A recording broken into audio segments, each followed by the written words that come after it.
সবাই যারা আন্দোলনরত, যারা ছাত্র, সবাই ভালো থাকেন। আল্লাহ আমাদের মঙ্গল করুক। আল্লাহ হাফিজ।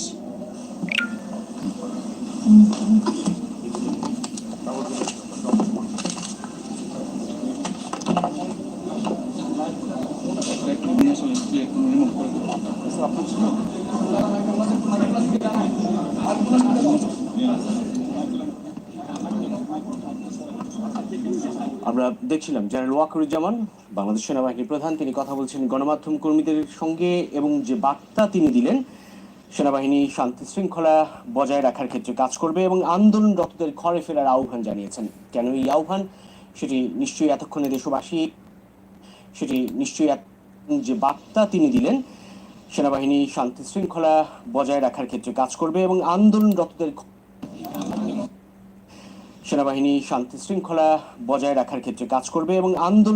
ঘরে ফেরার আহ্বান জানিয়েছেন। কেন এই আহ্বান, সেটি নিশ্চয়ই এতক্ষণে দেশবাসী, গোটা জাতি স্পষ্ট হয়ে গিয়েছে। প্রধানমন্ত্রী শেখ হাসিনা পদত্যাগ করেছেন প্রধানমন্ত্রীত্ব পদ থেকে এবং রাষ্ট্রপতির সঙ্গে আলোচনা করে একটি স্পষ্ট হয়ে গিয়েছে প্রধানমন্ত্রী শেখ হাসিনা পদত্যাগ করেছেন প্রধানমন্ত্রীত্ব পদ থেকে এবং রাষ্ট্রপতির সঙ্গে আলোচনা করে একটি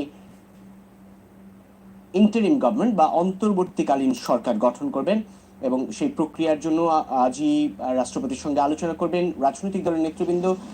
যদিও ক্ষমতাসীন দল আওয়ামী লীগের যারা সর্বশেষ, এখন এই মুহূর্ত থেকে আর ক্ষমতাসীন দল বলা যায় না, আওয়ামী লীগের কোনো প্রতিনিধি, জাতীয় পার্টির নেতৃবৃন্দ, গণসংহতি আন্দোলনের জুনায়েদ সাকিব, সুশীল সমাজের প্রতিনিধিরা এবং অধ্যাপক আসিফ নজরুল,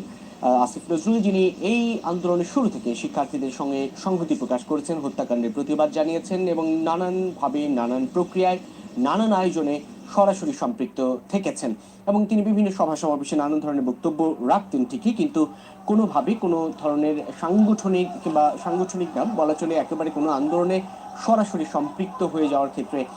তিনি কখনো ভূমিকা রেখেছেন এমনটি সাম্প্রতিককালের ইতিহাসে নেই। কিন্তু তিনি এই আন্দোলনের শুরু থেকে সোচ্চার ছিলেন। ডক্টর আসিফ নজরুল, তার সঙ্গেও কথা হয়েছে এবং তিনি শিক্ষার্থীদের উদ্দেশ্যে একটি ভিডিও বার্তা দিয়েছেন এমনটি জানিয়েছেন সেনাপ্রধান। এবং সেনাপ্রধান যেটি বলেছেন, শুরুতেই দেশে ক্রান্তিকাল চলছে এবং রাজনৈতিক দলগুলোর সঙ্গে আলোচনা করে অন্তর্বর্তীকালীন সরকার গঠন করা হবে, সেই ঘোষণা দিয়েছেন তিনি দেশবাসীর উদ্দেশ্যে। এবং সেই অন্তর্বর্তীকালীন সরকারের অধীনেই মূলত দেশ পরিচালনা করা হবে এবং সাম্প্রতিক সময়ে যেই ঘটনাগুলোর পরিপ্রেক্ষিতে গোটা দেশ মূলত বিক্ষুব্ধ হয়েছে, গোটা দেশ বিক্ষোভ করেছে, গোটা দেশে উচ্চারিত হয়েছে সরকার পদত্যাগের দাবি, সেই হত্যাকাণ্ডগুলো বা সমস্ত হত্যা অন্যায়ের বিচার করা হবে এমনটি স্পষ্ট করেছেন সেনাপ্রধান। জানমাল রক্ষা করা হবে এবং আশাহত হবে না দেশবাসী, জনগণ, সেই কথা বলেছেন তিনি। আমরা প্রধানমন্ত্রীর কার্যালয়ে যাচ্ছি, আপনারা দেখতে পাচ্ছেন, বলা চলে আনুষ্ঠানিকভাবে এই ঘোষণার আগেই, সেনাপ্রধানের এই ঘোষণার আগে তিনি পদত্যাগ করেছেন শেখ হাসিনা এবং এখন এই মুহূর্তে এই বাংলাদেশের প্রধানমন্ত্রীর কার্যালয়ে গণমাধ্যম কর্মীরা প্রবেশ করছে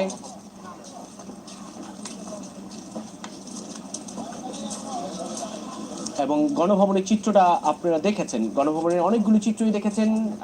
সেই চিত্রগুলো হচ্ছে এইরকম, গণভবনের নানান ধরনের জিনিসপত্র নিয়ে সাধারণ মানুষ আসলে বের করে